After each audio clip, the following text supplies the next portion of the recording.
Hari ini kita belajar pemantulan dan penyerapan bunyi.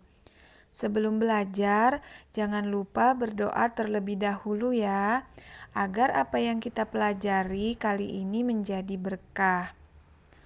Tahukah kamu jika bunyi dapat dipantulkan dan diserap?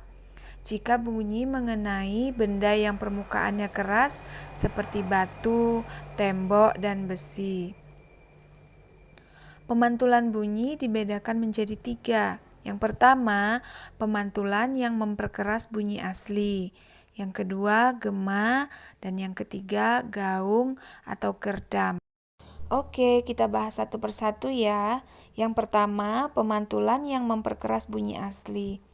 Pada saat kita bernyanyi di kamar, suara kita akan terdengar lebih keras dan enak didengar daripada kita bernyanyi di ruangan luas dan terbuka.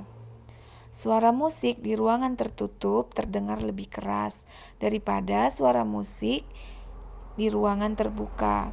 Mengapa terjadi demikian? Pada ruangan kecil, bunyi asli dan bunyi pantul sampai ke telinga kita hampir bersamaan, sehingga bunyi pantul memperkuat bunyi asli. Itulah sebab bunyi terdengar lebih keras.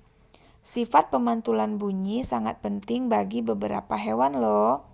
Seperti kelelawar, dapat memancarkan gelombang bunyi dan memanfaatkan peristiwa pemantulan bunyi. Kelelawar dapat menghindari dinding penghalang ketika terbang pada malam hari. Selain itu, kelelawar juga dapat mengetahui mangsa yang akan disantapnya. Yang kedua, gema. Gema adalah bunyi pantul yang datangnya setelah bunyi asli selesai. Untuk mendengar gema, kita dapat menunggu beberapa saat setelah bunyi aslinya. Hal ini disebabkan bunyi membutuhkan waktu untuk bergerak dari tempat sumber bunyi ke dinding pemantul, dari dinding pemantul menuju ke sumber bunyi kembali. Jadi, gema terjadi karena jarak antara sumber bunyi dan dinding pemantul sangat berjauhan. Contoh gema, ketika kita berteriak di tebing yang tinggi, suara kita seolah ada yang mengikuti setelah selesai diucapkan. Yang ketiga, gaung atau kerdam. Gaung atau kerdam adalah bunyi pantul yang datangnya hampir bersamaan dengan bunyi asli. Gaung atau kerdam adalah bunyi pantul yang tidak terdengar dengan jelas karena datangnya hampir bersamaan dengan bunyi asli. Sehingga bunyi pantul ini bersifat merugikan karena dapat mengganggu kejelasan bunyi asli. Kerdam terjadi karena jarak antara sumber bunyi dan dinding pemantulnya sangat dekat.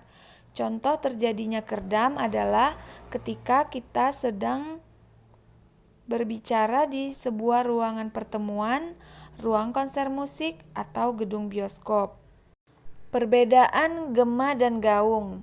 Saat terjadi gema, suara terdengar jelas karena bunyi pantul baru terdengar setelah bunyi asli. Sedangkan gaung, suara terdengar tidak jelas karena bunyi pantul datang hampir bersamaan dengan bunyi asli. Selain dapat dipantulkan, bunyi juga dapat diserap. Benda yang dapat menyerap bunyi adalah benda yang permukaannya lunak, seperti karpet, goni, kertas, busa, dan wol. Benda-benda tersebut dapat digunakan untuk mencegah terjadinya gaung atau kerdam. Dinding dan langit-langit ruang pertemuan, ruang konser musik, gedung bioskop dilapisi dengan bahan-bahan tersebut agar tidak terjadi gaung atau kerdam. Dengan begitu, bunyi asli yang mengenai dinding ruangan tidak dipantulkan kembali ke dalam ruangan, sehingga dalam ruang tersebut hanya terdengar bunyi asli dan utuh. Bagaimana? Kalian sudah paham kan tentang pemantulan dan penyerapan bunyi? Demikianlah pembelajaran kita hari ini. Terima kasih.